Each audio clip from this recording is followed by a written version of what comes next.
to have this special guest, and I'm going to try to say this, Alan TenBusschen. TenBusschen. That's See, I heard you say, I was listening to the video. I wasn't there, like I told you, but I listened to the video this morning. I didn't quite catch it. It was all echoey. TenBusschen. All right. And he is here. He's right now teaching art over at Williston State College, and we've been able to connect with him, and he's here also to work with Flat Sail Press. So after this session, you just might want to work your way upstairs to the printmaking area to see some of the intaglio work that he's doing as an addition here at Flat Sail Press. So that's pretty exciting. And of course, he was our juror for our Juried student show. And many of you were there last night. Nice turnout, and got to hear a little bit from him. So we're going to hear a little more today. And I'll let him kind of fill you in on the rest of some of the details of his bio. But let's give a hand to Alan. Thanks, Alan. Thanks. Oh, yeah, I think I got that one now. All right. So, yes, I definitely recognize some faces out there. I will reiterate, and I know that Ryan didn't ask me to do this, but I did not have a dedicated studio space in my undergrad. Please, I would recommend, if you are getting to that point where you need that space, it's well worth your time. There's something really special about having a space all to yourself to work and create in. So I would double down on that. Would recommend you do that. So I put together a little presentation today, a little bit about me, kind of my journey as an artist. I also threw in 1,000 mic drop right there. That'll get your attention there. Well, let me put this in here again. We'll do about a tie. So I also included about 1,000 photos because I had to sit through, I think, 4 years of art seminars, and I was like, oh man, can you just show more photos? That'd be great, because I want to see all the cool art. So we'll start off with the scariest picture you'll probably see. You can guess which one of those is me. And in this picture, my dad's not in this picture, but you can guess who he is. It's probably either Jim Gaffigan or just gesso. Like, look at that. I mean, I don't think I have any pigment in my entire body right there. It's ridiculous. So I always like the Conan O'Brien joke where, as a kid, like I would shoot sunlight back at the sun because I just so transparent. So this is me, cute little baby. It's always fun to start off with that so you guys can see this. And I'll give you this picture right here. This is from a presentation I do in my art class, my painting class, which is called How to Be Embarrassed. This is in high school. I had graduated. This is the day of my graduation. A couple of friends bet me $20 that I wouldn't go get my hair cut into a mullet. And so you can see some of that beautiful locks back here happening. This is my grandfather with me. But I always like to start with just an embarrassing photo of myself and kind of icebreaker where it's like, yeah, I am just as gooby as you think. And, any of the success I've had in my career comes right along with me being just as awkward as maybe some of you feel you are as well. So there's a picture of me, what I look like without my mask. We've had a lot of conversations the last couple of days. For the last year, it's been weird. I don't really know what people look like. I couldn't tell you anything what Rayson looks like below his mask. I just have a good time painting, my favorite thing. I also want to show you some slides of where I was at when I was your age, when I was in your spot. This is my first painting ever. I did not start painting until I was about a sophomore in college. This is those things too where I'm like, oh, these things I shouldn't say to students during this, but I had a high school art teacher that, her main focus was smoking weed, wasn't really teaching art, and it was her favorite thing to do, and so that art class was kind of how to make bongs was essentially what we did in that class. And so, you have a lot of high school teachers like, oh, don't make bongs. That class was like, yeah, go right ahead.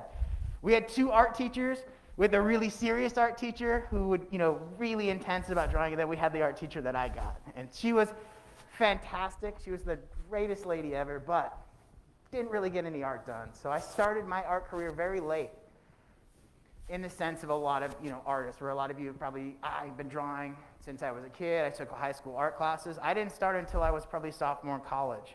And so this is actually kind of weird for me because this year is the 10-year anniversary of me graduating from my undergrad. So I've got about, 12, 15 years of painting experience under my belt. Not a ton, but a lot has changed since then. And so these are some of my first first paintings ever. And so hopefully, maybe some of you might see this and get encouraged by, as I go forward in this and show you where I'm at now. Some of you might be at this level. Hopefully, a lot of you are past this level. And looking at some of your work last night at the Juried show, some of you are definitely past this level. This was an exercise called How Not to Paint at 2 different times of the day. I had no understanding of that whatsoever. I started this painting in the morning, and I tried to finish it late at night. So I had like 3 or 4 different light sources all over the place. Just became a hot mess of colors and everything under the sun. So this was one of my last little still life paintings in that class as well, too. And so this is where I was at in my undergrad. This is kind of where I finished off, like, okay, this is before I started my capstone and my BFA project. And so I want to show you, because I definitely still want you guys to look at me and go, okay, this guy has no idea. Why is he here? This will be some of my early portfolio right here. I wonder if I can just skip through that too. I'm not very good with PDFs, apparently. I am an old person. I've become an old person. So I graduated. This is part of my BFA project as well, too, so you'll see kind of a big jump in this. But this is where some of you are at right now. I know some of you are graduating maybe this year. So this would have been my early portfolio at that point where you are at right now.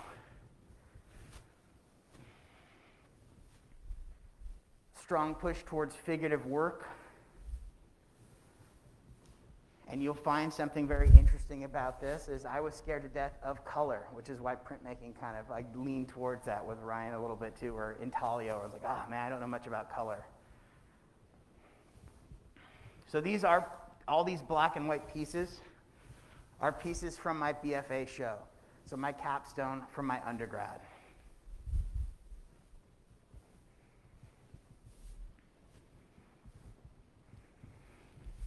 Kind of a spooky one to put up there. The reason I'm showing you these is I just want you to see where I was at your stage. Whenever I had an art seminar speaker, I was very interested to know where they came from. What is it they do? How did they get to where they're at? So it's really important for me to show you this early work. So this was my biggest painting at that point. It's the size of a door, about 6 foot by 3 foot. And it was a collaborative social practice piece where I let people just graffiti all over the work. And so every day I would wake up, get to the art gallery before it opened, clean off the entire painting, repaint the black space, and let people go at it every single morning for the entirety of my show. So it became kind of a community piece as well, and started me kind of getting, these are just 2 days, there's about 30 days of that, but 2 days that kind of stood out. There would be interesting things I discovered about the community, and it started me again on the path where I'm at right now, where I started to slow down and really engage with the type of people who were engaging with my work. It also helped me slow down and start to think more about the community I existed in. My undergraduate was at Brigham Young University in Idaho, and I'll give you one little interesting thing about that. That is a school, it's a Mormon school, and so marriage and all of that stuff is pushed a lot all the time. Every single day without fail, all 30 days this painting was up, there was a wedding ring on her hand every single day. And so it just kind of gave me a little insight into the community I was existing in, which is a really great thing that art can do for us. It can help us engage with those around us and help others see our point of view, but we can also see their point of view when they engage with our work. A couple more black and white pieces as well, too. A nice little rough start right there, as I still want to show you, too. I want to show you stuff that's, tough to look at. Stuff that I'm like, oh, I don't know if I want to show this. I want to show you and kind of demystify a lot of the artistic practice. This isn't something where someone magically wakes up one day and they're really good at what they do. There's a lot of work that goes into it. A lot of, I will say, bad paintings that go into it as well, too. I don't think these paintings are necessarily exceptional. It would have been paintings around the end of my BFA. But they helped me get to where I'm at today. So I'm just going to throw those out there.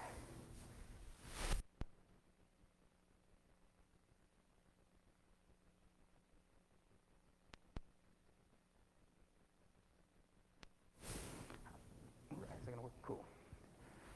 All right, and one thing I really want to hit on, and you'll hear me constantly go over this, this was one of the entire, the thesis topic of this whole presentation, is the community and how important it is for you to network and talk to the people around you in this room, the people you've had classes with, the people who come to the art shows, your faculty members.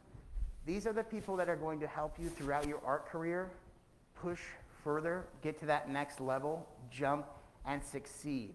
The reason I have a picture of the Dick Blick in Iowa City, which Ryan might know this one. Yeah, this is the Dick, and Mike, oh yeah, exactly. This is Dick Blick in Iowa City. I will tell you a little short story about my career in general. When I graduated from school, I was completely wiped out. I was like, man, I don't know if I want to touch painting ever again.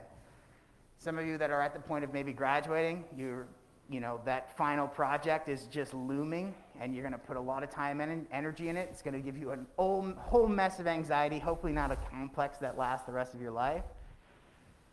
But you might find yourself in a spot where you're like, ooh, I don't know if I can do this anymore. And that's where I was after I graduated with my BFA. I was wiped out. And so my wife and I, we moved to Iowa City, Iowa. Obviously it's in Iowa, but she was getting her master's degree in teaching English as a second language, and I started going down to the art store to meet the people there. And what happened was I get introduced to 3 people. There's a person there named Jan Dushin, who's still the assistant manager of that store. This is one of her pieces. Over there. And another artist named Bao Pham. And these 3 took me under their wing while I was kind of a damaged soul after my BFA project and I wasn't sure where to go, and encouraged me. And how many of you know what Inktober is? Inktober, great. Yeah, I would assume you do if you do comics, definitely. And so they made me participate in Inktober the first year I got down in Iowa. All 3 of these pushed me to participate in Inktober. And every day they would take my drawing, along with their drawings and the other employees, and hang them up in the store. And so we created this really large installation inside of the Blick store of all of these employees and a couple of people from the community. And it started engaging me again with the community, and they started pulling me kind of out of that little spiral I got into. And the reason I bring them up is because these are people that just work at a store. They work at an art store. I don't have any deep connection to them, and I was just kind of like, oh, yeah, I want to sell me some stuff. No big deal. But what's important is that this community started to form, and we started lifting each other up as we were creating art together. The reason I bring up this story is that these people are around you, and you will run into them at weird different points in your life. You just need to be willing to meet them halfway and engage with them. I bring this story up constantly to my students because, let me see if I can bring that over here. It opened up a whole new world of opportunities for me. Because I engaged with that community, those couple of artists in Iowa City, they introduced me to the Benchmarks Project, and I got to do my first public art piece, which introduced me to the downtown city manager, Nancy Bird, which encouraged me to talk to the 3 galleries in town about representing my work. The Chait Gallery, which I think is now closed, and the Iowa Artisans Gallery, and Public Space One, which is a fantastic, you guys get Public Space one of the greatest little art collectives in the area. It's absolutely fantastic. And so I met with all 3 of those. Both galleries took me on and represented me for a bit while I was in Iowa. And Public Space One, and this goes back to the name of the presentation, How to Fail Well, I applied for a residency if I could get a studio there. And this is, again, back to the beginning of this, how important it is to have a studio. I was gunning for a studio. I needed a space to create. And you know what happened? I failed. You didn't give it to me. They're like, you know what? Yeah, no, I don't know if you're the one we need in the studio.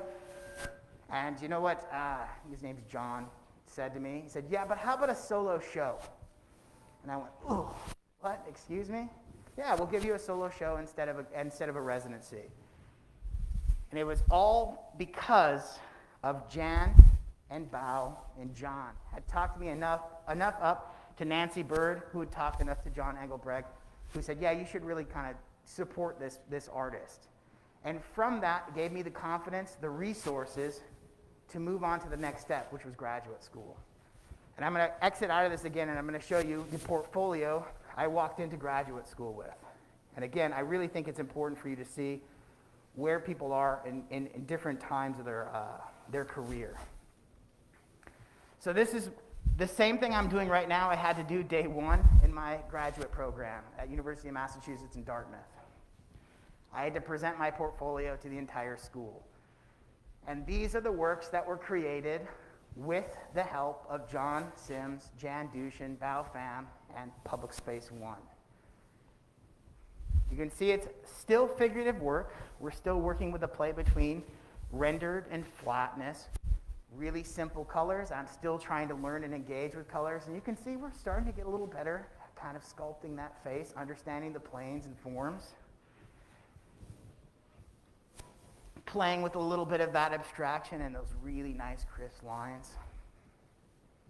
And we, again, still part of my BFA. I'm still at that point where I still am coasting off my BFA at this point, where like that's part of my portfolio to get into graduate school. Here's a couple more days of that as well too, with that piece. That's what I look like without a beard, and you guys are very lucky to see that because I've had a beard now since I've graduated my undergrad. So for 10 years now I've had a beard. And these are some of the Inktober drawings I did, the daily drawings during that first Inktober.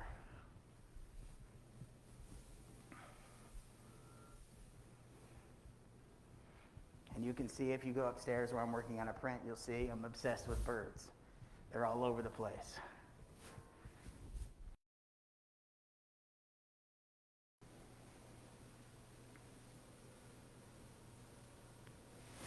All right, and I'm going to speed this up too because I could talk forever. So I want to show you a little bit of my process. This would be me in graduate school making a quick painting of my then newborn son, who if you were at the show last night, you would have saw him kind of hiding from everyone because he's extremely shy. But you can see a little bit of my process. I like doing a lot of direct painting. We don't need to watch that whole thing. We can kind of scoot ahead. Here's the final of that painting. And this would be the work from my master's program. So this is where, in 2019, I graduated from University of Massachusetts Dartmouth, and this is what was in my MFA show, some of the select pieces. So introverted self-portrait, these are 3 foot by 4 foot oil paintings on panel. A good couple of my friends in this work. My MFA shifted my thought. And I talked to Rayson about this last night. If you looked at my early work, you saw it's just focused on the figure. And I started thinking the background that's just the background. I'll just put a flat color in there and I won't think about it. I got that browbeat out of me in my graduate program, and it started to be about the figure's relationship with the space they inhabit. So I can bounce back to that one as well too. And starting to engage with that distance between the viewer and the entirety of the painting.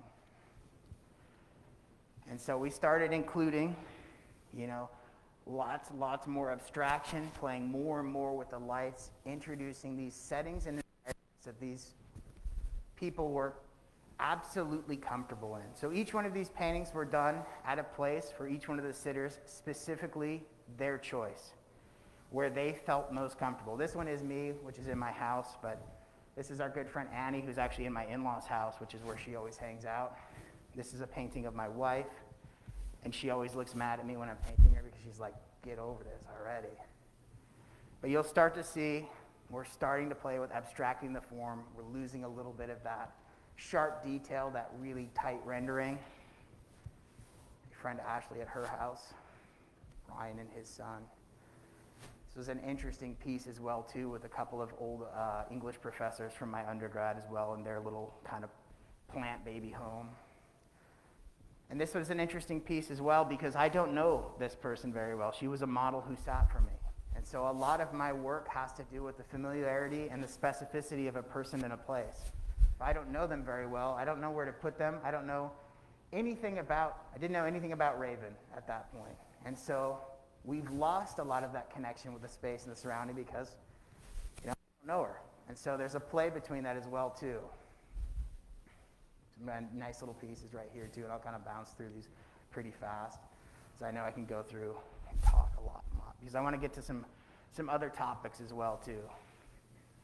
And so some current work as well too. These were some things I did during lockdown, kind of shifted to some, when you can't have people in front of you paintings, your content shifts a little bit from that. So some simple flower paintings as well too, and some drawings from graduate school as well too. You'll see I'm very, very interested in this mark making, very, very interested in these kind of exploratory lines in this. My practice kind of bounces between a very, very strict rendering, and then we start to kind of enjoy a little bit, and drawing becomes a little bit more freeing for me as well too.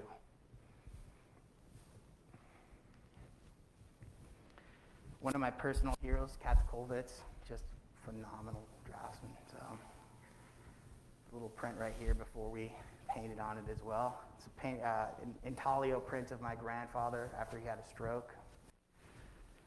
And I wanted to talk a little bit about this because I think this is the stuff that's actually, I hate talking about myself, so I'm like, just kind of want to get through that. Because I want to talk about the stuff that's interesting, the stuff that's going to help you as artists become the best possible version of yourselves. And so what I'm going to show you is I'm going to show you my heroes. People who are, most of these artists, for the most part, I would say there might be one or two who have passed, are contemporary living artists. Some of them are even around my age, some of them are even younger. But this is an important thing for you to understand, or who are your heroes, why are they your heroes, and what are you gaining from looking at their work and observing them? How do you kind of make that jump to become, hopefully, someone else's hero? So I want to show you some of my personal heroes. Yu and Uglo. Has anyone heard of Yu and Uglo? Thanks, Micah. Got one? Yeah? Oh, right, perfect. It's a British, no? All right, Alexa, fine. We'll just cut you from that. So he's a British painter, obsessed with measuring, obsessed with color planes, breaking things down to just these very, very delicate color planes and plain tonal shifts. You can see through this painting as well, too, all of his measuring marks throughout this entire piece. He's obsessed with making sure everything is exactly where it needs to be. Does anyone know who Nicholas Uribe is? I mean, I guess I don't know if there's a lot of painters in here. Nicholas Uribe is a contemporary painter. He lives in Bogota, Colombia. And the reason I bring him up is because he kind of decided to shift his entire practice in a new way. And he's gone from selling paintings for $10,000 to $20,000 in a gallery to making a painting every day for $250 that he sells on his website. He's foregone all of that gallery representation and forged a new path of how to be a successful artist. The reason I bring him up is this is not something that is too far out of your reach right now.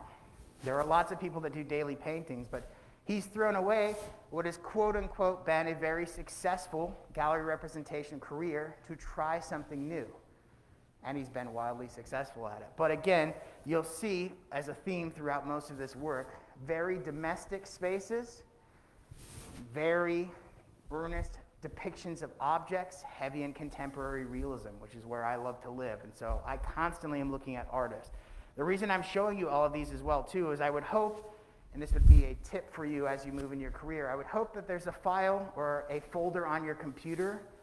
I have one on my computer called What Do We Have in Common? Where anytime I see an artwork that stops me and arrests me in my motion, I go, whoa, that's something. I put it in that folder. And when I'm in an artistic block or I'm stuck and I don't know what I want to do next, I go and open that folder. And I look through these images, and I can tell you every single time I'm more invigorated to create art by looking at these. And so this is just something that I go through that I would highly recommend for you as students to start building. Build that reference material. Build that source. Here's Alex Kanevsky. Anyone seen Alex Kanevsky before? I should probably stop asking that because there's probably 1,000 of these in here as well, too. Alex Kanevsky is a painter at Pennsylvania Academy of Fine Art. Beautiful, beautiful abstract painter, one of the foremost right now figurative painters in the United States. Beautiful work, but you can see where I went to grad school, I told my professor when I went to grad school, I just want to learn how to paint like Alex Kanevsky. And after he slapped me in the face and told me not to do that, because we already have an Alex Kanevsky, so you need to paint like Alan TenBusschen, we started working on some of those things. What are the things that are happening in his work that I can take that I'm really, truly interested in? Which is why I'm showing you kind of my genealogy of heroes. Peter Van Dyke. What you will notice through all of this work is a lot of perceptual painters, Edmund Praeby, painters who are obsessed with painting from life. That does not mean they're trying to replicate every single detail in hyperrealism. They're starting to engage with how our eyes work and perceive the natural world. And they're starting to understand how light, form, all of these things shift to create a beautiful piece of work with their own signature kind of mark making on it. Sand ground, beautiful, beautiful painter. Now I'm doing like a feedback thing.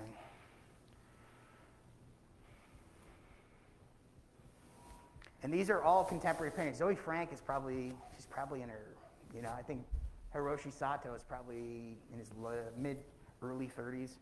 Same with Zoe Frank, she might be mid to late 30s if that.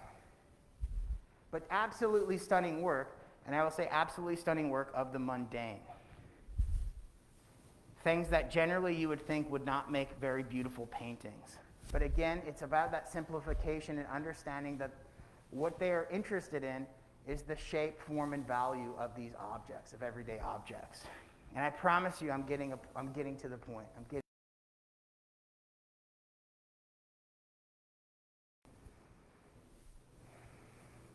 Diarmaid Kelly, which is a British painter. Because I want to talk about this, and Micah and Ryan have already heard this story, because I want to talk about serendipity and how life works in the art world. And so I've just kind of given you a really brief overview of the people who I appreciate, my little journey through art, and I want to talk about how this works after your graduation. How do you move to the next stage? How do you help yourself get to that point where you want to be? How much time do I have left? Is it? 8 to 10. Okay, I just want to make sure I don't want to take up. So when I was in Iowa, I stumbled upon this painting at the Figge Art Museum. It's by a painter named Brett Eberhardt. This is the story I was telling Micah the other day, is that I sat in front of this painting for about 20 minutes until my wife pulled me away. And the reason I bring this up is you do not understand at this point. Right now, you're so focused on finishing your degree, worried about that BFA project, worried about that grade in that capstone class, that you don't understand the people sitting next to you, what role they're going to play in the rest of your life and the rest of your artistic career. So as I was at the Figge Art Museum, I fell in love with this piece. I wanted to work with this painter more than anything. I called up the school he worked at, didn't have an MFA program, broke my heart. And I got some more work by Brett over here as well, too. And so, as I transitioned to go to University of Massachusetts Dartmouth, I met my current advisor. He told me my actual advisor was out. She was ill at the time, and so she would start with me next semester. As we were talking, eventually I was TAing a class with one of my professors, and he was going through the work, and he landed on this painting. And I, lit up. I was like, oh my goodness, this is that painting. I'm seeing it again. And I talked to him and said, I know this painting is Brett Eberhardt. It's a beautiful piece. And my professor told me that that's very lucky because your actual advisor is married to this guy. And so he had just moved across the country the same time I did to the exact same place. We lived about 20 minutes away from each other. So I got to spend my entire MFA career working with him and understanding this process and engaging with the work. And the reason I bring this up, kind of a serendipity, is these things happen a lot in the art world in your career if you're willing to be open to them. If you're willing to take a moment and really send out those good vibes, but also if you're willing to engage with the people sitting next to you. And I've got another little story we'll talk about a little bit later, too. It's another one of his paintings right there as well, too. And so I just want to kind of catch you up to where I'm at right now. So what happened was, this is again in Iowa City. There's a painter there named Thomas Agrin. Sent me this picture of a house he was remodeling. I'm going to zoom in on this right here. And this is the part that struck me, and this is kind of where I've shifted my practice in the last 2 years to deal with this. And this is where I fully connected in what Brett Eberhardt was actually talking about. This is 60 years of a man opening the door every single day with his keys in his hand, every single day, and closing the door in the same spot. This is 60 years of human erosion on an object or a space that he had no idea he was doing. And I sat there for a good 5 minutes after Thomas sent me this photo in just awe of kind of this interesting, subtle, destructive power that we have on a space when we truly inhabit it. And you'll notice I'm kind of hitting back to my MFA project where I'm interested in the spaces we inhabit as individuals. And now I'm starting to see, well, what happens when individuals really take over a space? When it really becomes theirs, and over years and years and years, how does that space become modified or eroded by their hands or their actions? Let's see, here we go. And so, what I did over my lockdown was I went through my in-laws' house and pulled everything off the wall. All of the outlets, I went to all of the corners. I just recently finished a painting of the bathroom corner, which my mother-in-law could not believe I would post that online. Can't post a picture of my bathroom online. But I started to see these interesting moments that happen in our everyday life that we don't stop and pay attention to. And so I started making a series of all of the outlets in their house. And this is one home. It's been around since, I think it was built in the 80s. But all of the interesting things that happen, the objects we interact with on a daily basis that we do not slow down and pay attention to. I mean, you've plugged in hundreds, maybe thousands of times into this outlet every time you need to charge your phone. But when I pulled the cover and the plate off, I started to see all of this interesting history in this small liminal space in the house. I mean, I don't even know if people use these anymore, Ethernet cables or anything like that. But I started to see these beautiful moments of color and pure saturated wires sticking out from these walls as I pulled these off. Remnants of people who lived in the past. That room that this outlet is in has not been avocado green for 50 years. But that outlet, once I pulled the cover off, had a beautiful green swipe of that.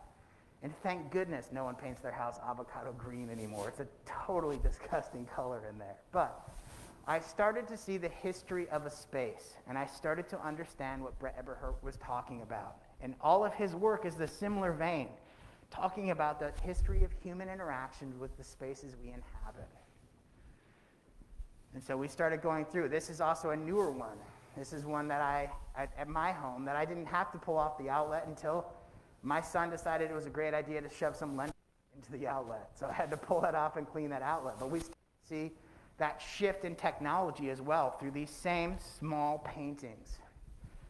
Artist studios outlets, paint drips, smears. The wall's been painted over 1,000 times because he's got paint all over the place. Same thing as well, too. Even people installing outlets upside down.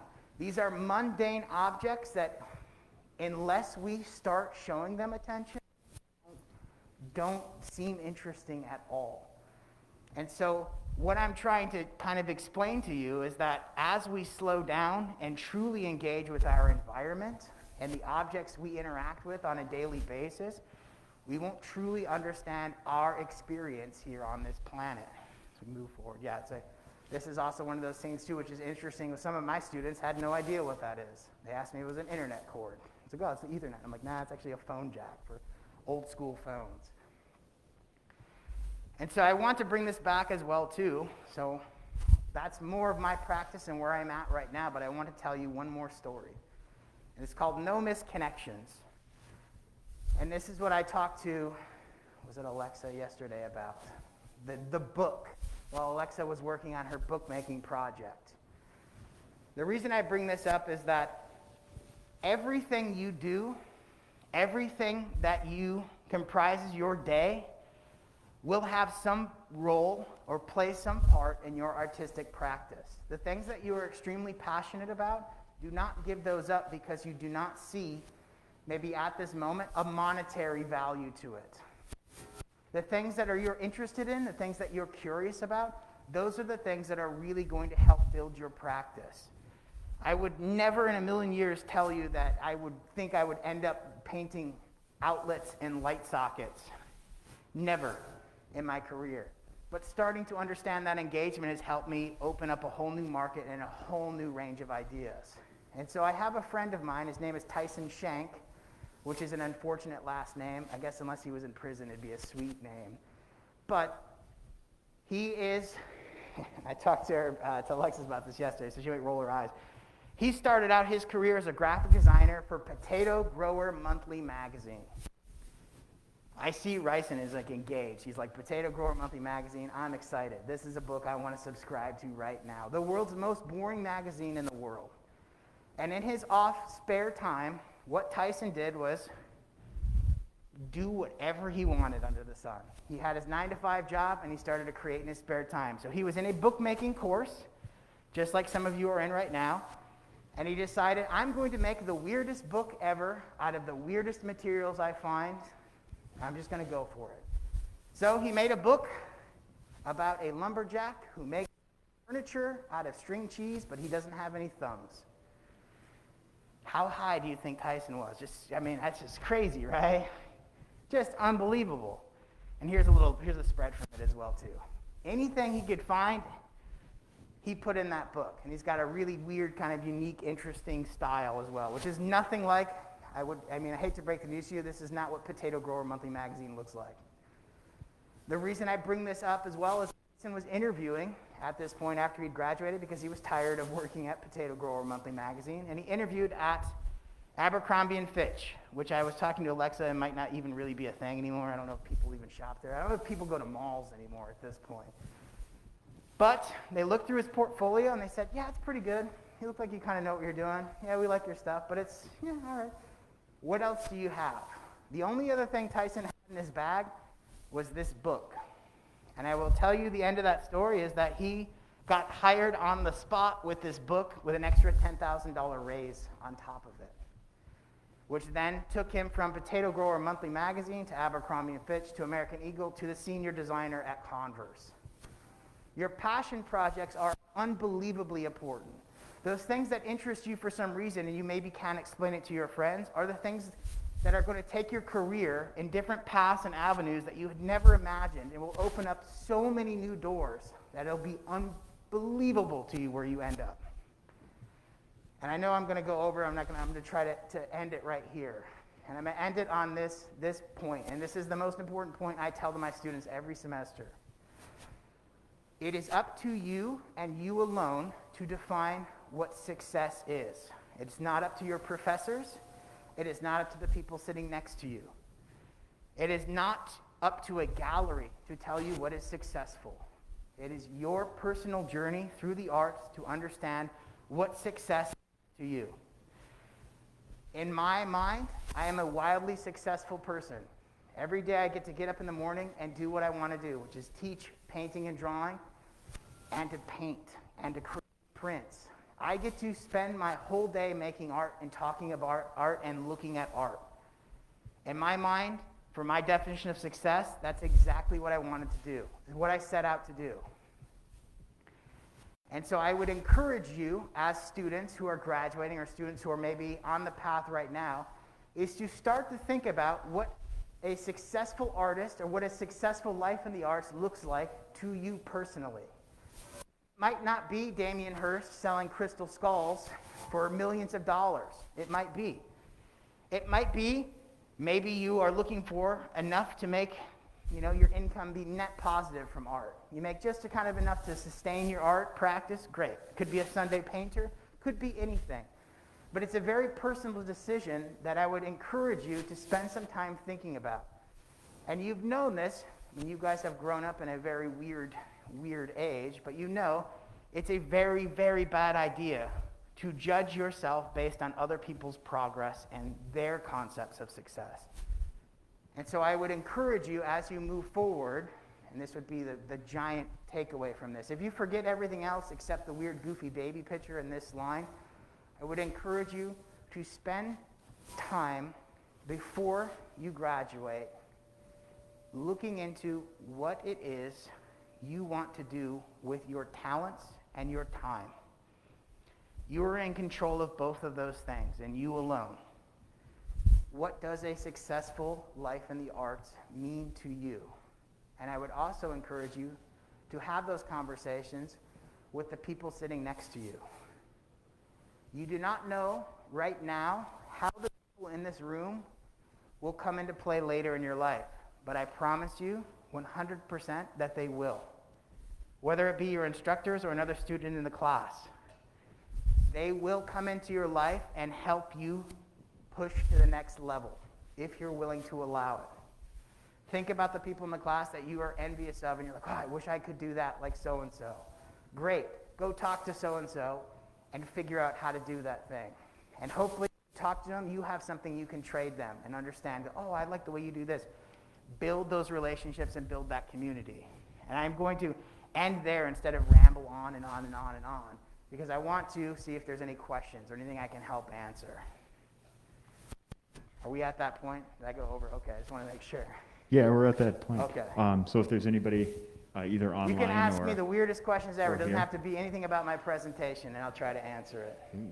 You want, Mike is going to... So the portrait paintings that we saw, are most of those done like either in the context in situ or in the space that they're being painted, or do you use photographs for some of them, or how does that kind of go? It's a balance between the two. So really great question. So obviously it's very expensive to take someone's time to paint for a couple of months in a space, but what I enjoy doing is actually setting up a small study to get the color correction correct, and then I'll take probably a couple thousand photographs. And what I'm looking for with those photographs is that tiny, minute micro expression, that small little glimmer to where you kind of relaxed your face enough to finally show my real perception of you. If I painted Micah right now, he might have an idea of what he looks like, and then when he sees what I paint of him, he's like, oh, I don't know, that's not really me. There's a really great story of John Singer Sargent, one of the most famous portrait painters, painting, I believe it was one of the barons at the time, and so he painted the portrait. The guy hated it, said, I don't look anything like that. And he said, okay, well, take it home to your wife and see what she thinks. Second, he brought in the door. She said, oh, that's you. I love it. Captured you perfectly. We have a perception of what we think we look like, and the person engaging with us of what you look like to them. And so there's a lot of this too is, does my wife always look that angry? Hopefully not. Hopefully not. But at that moment, that's the moment where I'm like, this is kind of what this feels like. So yeah, great question. Thank you. And if you have technical questions or anything like that, I always happy to answer anything. Or you can just call. Alexa, do you have a question? Yeah, she's vigorously. She's just like, I really wish I could ask something.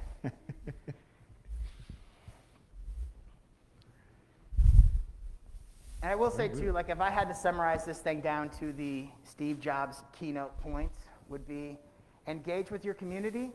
Your community exists right now. It is your students. It is the faculties of the people in Minot.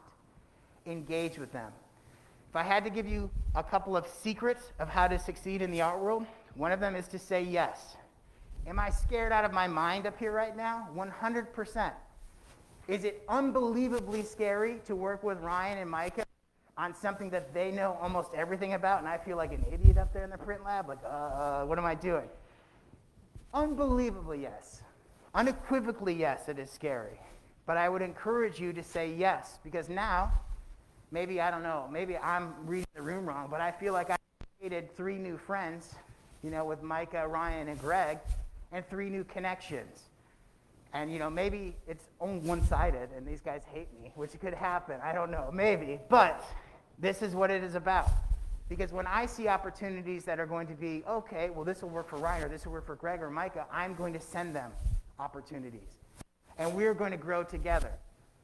There's one quote that stuck with me all through my art career, and that is, if you make it to the top by yourself, you did it wrong. It is your job as an artist in a community to build your community up with you. Even if you feel like you might be the cream of the crop, the coolest person, it's your job to bring the rest of them up. Make your friends as successful, if not more successful than you. And I will tell you that is a very hard thing, because as you help other people become successful, they will build you up even faster, even higher. At University of Iowa, this is another little anecdote, there's a guy named Papa John, which sadly is not related to the Papa Johns, which I was really excited that all University of Iowa had Papa John buildings. I'm like, well, that's crazy, the pizza guy. But he tells a story about how he had a lecture, and he gave out $10 to every single kid in the auditorium which I think came out to be about $30,000 or $40,000. And then he explained about charity and what he did with this money and how it would help him. He received 99.8% of that money back at the end of the lecture to help out other people. And the reason I bring that up is that when you give, you get it back almost 10 times fold. He actually had the rest of that lecture, he talked about how he spent his entire career giving money away, and he has way more than he's ever even dreamed of having because it keeps coming back to him. It works the same way in the arts. Whenever I have success, I want to pass it on to the people next to me. And when they have success, they do the same thing, and we all rise up together. So even Tyson, the string cheese guy, worked at Converse, and you know what he did? I was fresh out of my undergrad, and he called me and said, would you like to design T-shirts for Converse and Nike? And I said, sure. And I'll tell you, getting that fat check in the mail was a really big thing. Same thing, my older brother has an MFA in poetry from New York University. He was working at Best Buy at the time, making $10 an hour in New York City, which does not go far. Tyson did the same thing. Our family's kind of been friends with Tyson's family, and Tyson said, hey, do you want the head copywriter job at Converse? Great. My brother is now, two-time Emmy-nominated writer. And so this is what this works. This is how the system works. You do not do it by yourself. I just feel like I could go on forever. Okay. All right, well, do we have any last questions before? Yeah, I'm looking around, and I didn't see any online. But the good thing about that is Alan is going to be here for the rest of the day today, working with Flat Tail Press and completing an edition of that print. So if you do have questions and you want to talk to Alan one-on-one, he's going to be up in the printmaking studio. And I'd like everybody just give him a big hand for the presentation today and during the student show. And I would like to say, thank you guys again for inviting me. This is still, nerves are shaking right now. But if you have a question and if you have something you'd like to ask me and you were like, I don't want to ask everyone, please come up and talk to me. I am more than happy to share any information or any help or any knowledge or anything, any encouragement I can with you to help you on your career anytime. And I say anytime. Because even though I've kind of singled out Micah, Ryan, and Greg, everyone I've met in this room, I consider you now part of my community. So email me if you've got some question. Find me on Instagram. Send me a direct message. I am happy to help you in any way I possibly can. That's my job. And it's the reason why I love my job.